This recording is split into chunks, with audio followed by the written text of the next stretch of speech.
Using Gusto Payroll is straightforward and simplifies paying employees and managing payroll taxes. Here's a step-by-step guide. Set up payroll information. Start by entering business information, including your company's legal name, address, and EIN.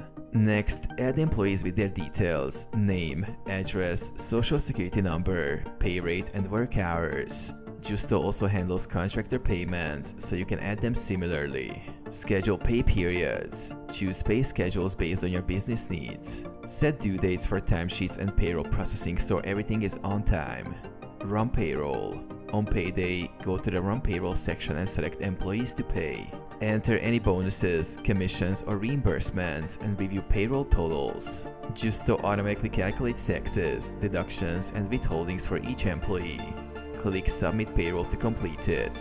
Review payroll reports. After running payroll, Gusto generates reports showing details on taxes, deductions, and net pay for each employee. Access reports from the Reports section to review payroll summaries and check expenses. Automatic tax filing. Gusto automatically files federal, state, and local payroll taxes and sends W-2s and 1099s to employees at year-end.